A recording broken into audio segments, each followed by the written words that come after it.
जी अस्सलाम वालेकुम। 9th class. जी students, उम्मीद है कि आप लोग खैरियत से होंगे। तो आज हम जो है वो चैप्टर नंबर 12 के थ्योरम्स जो हैं, जो कि काफ़ी इम्पोर्टेंट हैं और इसके जो है वो 8 मार्क्स होते हैं पेपर्स में। तो आज हम ये स्टार्ट करते हैं। इसका आज हम फर्स्ट थ्योरम करेंगे। ठीक है, उम्मीद तो यही है कि इंशाल्लाह मैं आपको ये समझाने में कामयाब हो जाऊंगा। आप भी कमेंट्स कीजिएगा, ठीक है, मैसेज करके बताइएगा कि आपको ये समझ आई भी है या नहीं। ठीक है, एनी पॉइंट, तो स्टेटमेंट है इसकी, ये आपको गिवन होगी, सिर्फ इतनी गिवन होगी, बाकी आपने खुद लिखना है। ये सारा यहाँ से इस एक लाइन को ही देखते हुए आपने ये सारा काम करना है। ठीक है, तो देखें, सबसे पहले स्टेटमेंट पढ़ते हैं। स्टेटमेंट में ही सारा कुछ इसका जो जो कुछ है वो सारा कुछ जो जो हमने लिखना है ना यहाँ पे, वो सारा यहाँ पे है। Any point on the right bisect of a line segments is equidistance from its ending point, and point. ठीक है, तो इसमें ना कुछ वर्ड्स मैं हाईलाइट कर लेता हूँ। एक है जी आपके पास एनी पॉइंट, एक है जी ऑन द राइट बाइसेक्ट, किसका जी, ऑफ अ लाइन सेगमेंट। ठीक है, फिर इसके बाद है जी equidistance of end points. ठीक, ये जी मैंने इसके तकरीबन 1 2 3 4 और ये 5 वर्ड्स को हाईलाइट किया है। इसी को ही हम जो है डिटेल से करेंगे तो ये हमारा थ्योरम कंप्लीट हो जाएगा। इसके साथ ही अब मैं इसके दो बड़े हिस्से बना देता हूँ, एक इससे पहले और एक इसके बाद। ठीक, अच्छा, इससे पहले जो है, इससे पहले जो आपके पास लिखा होगा ना वो बच्चों आपका गिवन है। इसके बाद जो लिखा होगा वो आपका क्या है, वो आपने प्रूव करना है। ठीक है, यहाँ देखें किया, मैंने क्या बताया है कि इससे पहले जो है ये गिवन है, इसके बाद जो है ये आपके पास प्रूव है, जो आपने प्रूव करना है कि उसने पूछा क्या है। तो स्टार्ट करते हैं। अब इसमें ना एक जो लॉजिक है वो जरा देखनी है आपने, किसको किस तरह करना है। ठीक है, सबसे पहले है इससे, मैंने कहा इससे पीछे वाला सारा गिवन है, तो इससे लफ्ज जो लिखा हुआ है इससे पीछे आपने जो देखना है वो क्या है, किसका, ऑफ अ लाइन सेगमेंट। ठीक है, इस ये लिखा हुआ है लाइन सेगमेंट। ठीक, ये जो हिस्सा है लाइन सेगमेंट, लाइन सेगमेंट जिसके 2 एंडिंग पॉइंट्स होते हैं। जैसे ये मैं साथ डायग्राम इसकी बना देता हूं। ये जी दो इसके जो है वो एंडिंग पॉइंट्स होते हैं, ये लाइन सेगमेंट है। ठीक, इसका नाम हम रख देते हैं ए एंड बी। ठीक है, ए एंड बी, ये आपके पास लाइन सेगमेंट होगी। ये जी हमने जो four of a line segment का काम है वो हमने यहाँ पे कंप्लीट कर दिया। अब इससे पीछे आ जाएं तो है right bisect. Right bisect, right bisect आप किस तरह निकालते हैं, आपने पिछली क्लासेस में भी पढ़ा होगा। राइट बाइसेक्ट किस तरह, वो कंपास रखते हैं यहाँ पे, एक आर्क ऊपर एक नीचे, एंड देन ये काम आप करते हैं। ठीक है, तो मैं यहाँ पे, क्योंकि अभी हमारा वो काम नहीं है राइट बाइसेक्ट फाइंड करने का, हमने डायरेक्ट ही सिर्फ कंसीडर कर लेना है, तो इसलिए फ्री हैंड हम इसका राइट हैंड राइट बाइसेक्ट कर देते हैं। ठीक है, और ये एक लाइन के थ्रू करेंगे हम। लाइन मतलब जिसके एंडिंग पॉइंट्स ना हो, एरो हैंड पे ये चलती जा रही है, कितनी बड़ी है ये भी नहीं, हमें ये भी डिस्कस नहीं करना। और ये बिल्कुल सेंटर में से ही गुजरेगी।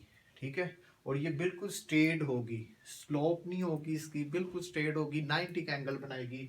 तो ये जी राइट बाइसेक्ट। अब लिखा है ऑन दी, क्या है, एनी पॉइंट, एक पॉइंट है। जैसे मैं ये कह देता हूं कि ये एक पॉइंट है। ठीक है, अब देखिए मैं अगर इस चीज को सारी को देखूं तो क्या है, line segment, right bisect, on any point. ठीक है, यहां तक हमारे पास जो है वो गिवन है। ठीक, अब मैं गिवन में भी यही काम करता हूं। ठीक, इसमें जो है वो हम क्या कहेंगे, जो काम हमने सबसे एंड पे किया वो लिखेंगे। इसके ना, इसको हम एम कह देते हैं और इसको हम एल कह देते हैं। ठीक, या ऊपर वाले को एल कह दें, नीचे वाले को एम कह दें, इससे भी कोई फर्क नहीं पड़ेगा। लेकिन आपकी बुक में जो है वो यहाँ पे एल लिखा हुआ है और यहाँ पे एम लिखा है, तो वही हम ले लेते हैं जी। अलाइन एल एम, ये देखें ऊपर जो है ये लाइन का जो है वो नोटेशन है, ये रिप्रेजेंट करता है लाइन को। Intersect the line segment A B, ये जो है राइट बाइसेक्ट इंटरसेक्ट कर रहा है इस पॉइंट के ऊपर। ये जो पॉइंट है ये इन दोनों का इंटरसेक्शन पॉइंट है, मतलब ये दोनों यहाँ पे मिल रहे हैं, ठीक है। एंड आगे एट द सी, इसको हम एक नाम दे देते हैं सी, सच दैट एल एम जो है ये परपेंडिकुलर की शेप बन रही है, ठीक है। मतलब 90 का एंगल है perpendicular to A B, and और ये राइट बाइसेक्ट है, तो इसका मतलब है कि यहां इन दोनों का डिस्टेंस और ये इन दोनों का डिस्टेंस जो है वो इक्वल होगा। तो ए सी is congruent to B C, ठीक है। यहां तक ये गिवन है। गिवन दोबारा एक मरतबा हम रिपीट कर देते हैं। A line L M intersect the point C, the line segment of A B at point C such that LM is perpendicular and AC is perpendicular to AC is congruent to BC, ठीक है। ये कॉन्कुनेंट show कर रहा है कि ये दोनों equal हैं जी। Prove equidistance from its ending points, वो कह रहा है जी जो पॉइंट था ये वाला, इस पॉइंट के साथ ये जो एंडिंग पॉइंट का जो फासला है ये इक्विडिस्टेंस है, दोनों का जो फासला है वो कह रहा है ये जो है ये आपने बताना है कि क्या ये इक्वल है या नहीं, ठीक है। तो इसको हम लिख देते हैं, ये पॉइंट जो है इसको हम P कह देते हैं। तो देन प्रूव हमने क्या करना है, PA is congruent to PB, ठीक है। कंस्ट्रक्शन, हमने कंस्ट्रक्शन क्या किया है, ये जो डॉटेड लाइन है ये हमने खुद कंस्ट्रक्शन में किया है, मतलब इस के बाद वाला हिस्सा है। तो यहाँ पे हम लिख देंगे टेक अ पॉइंट P एक पॉइंट ले लिया, LM के ऊपर join P to A and B, और जिसको हमने A और B के साथ ज्वाइन कर दिया है, ठीक है। तो उम्मीद है कि आप लोगों को यहाँ तक ये समझ आ गई। अभी हम इसकी स्टेटमेंट एंड रीजन की बात करेंगे जी। अब हम इसकी प्रूफ को देखेंगे जिसमें जी स्टेटमेंट एंड रीजन है, ठीक है। तो सबसे पहले ये डायग्राम को आपने सामने रखना है। इसको आपने जब भी करना है थ्योरम तो पहले बना लेनी है, पहले बनाने के बाद, क्योंकि ये सारी चीजें आपकी फ्री होंगी जी। अब इसमें क्या है, इस डायग्राम को देखते हुए हमें जी सबसे पहले तो ये नजर आ रहा है कि दो ट्राइंगल्स हैं, ठीक। हमने यहाँ लिख दिया इन ACP, एक आपके पास आ गई ACNP, और ये इस साइड पे है तो इसलिए हमने एरो का निशान दे दिया कि ये जी इस साइड पे, लेफ्ट साइड पे। और ट्राइंगल BCP ये जी आपके पास राइट साइड पे है, तो इसलिए एरो उस तरफ लिख दिया। अच्छा ये देखें, मैंने यहाँ पे बकायदा लाइनें ड्रॉ की हैं और फिर मैंने ये सारा कुछ लिखा है। तो इसका जो है वो आप लोगों ने भी ऐसे ही करना है कि जो स्टेटमेंट है उसके सामने जो गिवन है वो लिखना है रीजन में, ठीक है। जैसे रीजन भी जो स्टेटमेंट जहां पे भी लिखी है वैसे ही आपने लिखनी है। ये नहीं आप कर सकते कि अगर ये है तो इसकी जगह पे कॉमन लिख दें, तो ये आपका यहाँ पे ये गलत हो जाएगा, ठीक है। तो इस चीज का आपने ख्याल रखना है। स्टूडेंट्स ये गलती लाजमी करते हैं, तो इसलिए मैं आपको ये बता दूं कि आपने ये गलती नहीं करनी। जो जिसके सामने लिखा हुआ है एज इट इज ही आपने वो लिखना है जी। गिवन में हमारे पास ये चीज हमने अभी पढ़ी है, AC एंड BC इज कॉन्कनेंट, तो हमने यहाँ बता दिया, रेफरेंस दे दिया कि जी ये गिवन में हमने ऊपर किया हुआ है, तो आप जरा वहां देख लें, ठीक है। फिर आगे चलते हैं।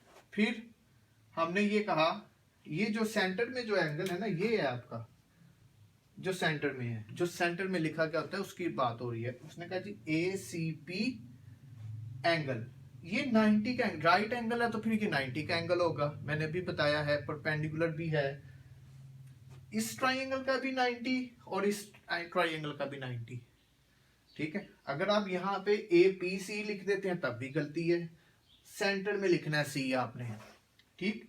फिर उसके बाद ये जो इनकी जो लाइन है ये कॉमन है, अगर मैं ये खत्म करूंगा तो इसको भी फर्क पड़ेगा, ठीक।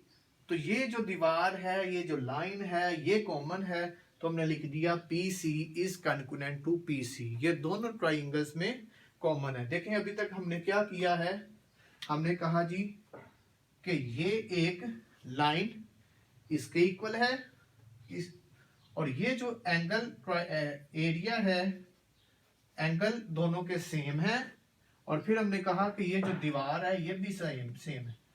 मतलब ये हुआ कि टू साइड्स और वन एंगल। तो ये जी साइड S.A.S का मतलब है कि साइड एंगल साइड, ठीक है। SAS इसका मतलब है साइड एंगल साइड। ये पोस्टुलेट की है कि अगर दो ट्राइंगल्स की दोनों साइड्स और एक एंगल जो है वो सेम हो जाए तो फिर हम इसको कह सकते हैं कि ये कॉन्कनेंट है। ये डेफिनेशन भी आपके चैप्टर नंबर जो है वो 9 में भी, चैप्टर नंबर 16 में भी है, और उससे पीछे देखें ये दोनों ट्राइंगल सेम हो गई तो हमने कहा जी ये कॉन्कनेंट हो गया। फिर यहां से हमने ये, अगर ये सारी दोनों ट्राइंगल सेम है तो फिर हमने जो प्रूफ करना था वो हम लिख देंगे P of A is congruent to PB। तो फिर ये भी सेम ही है, अगर ये सारा कुछ सेम है तो फिर ये दोनों भी सेम होंगी। Corresponding sides of a congruent triangles, क्योंकि कॉन्कनेंट ट्राइंगल्स में क्या होता है कि उसके तीनों साइड्स इक्वल होती हैं और तीनों एंगल्स जो है वो इक्वल होते हैं।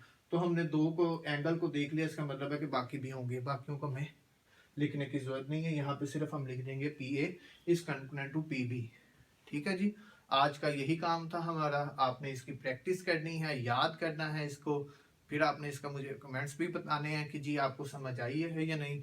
तो फिर जो है वो आप कमेंट्स करेंगे तो मैं फिर नेक्स्ट जो है वो इसका सेकंड थ्योरम करूँगा। ओके जी, अल्लाह हाफिज़, अपना बहुत ख्याल रखिएगा।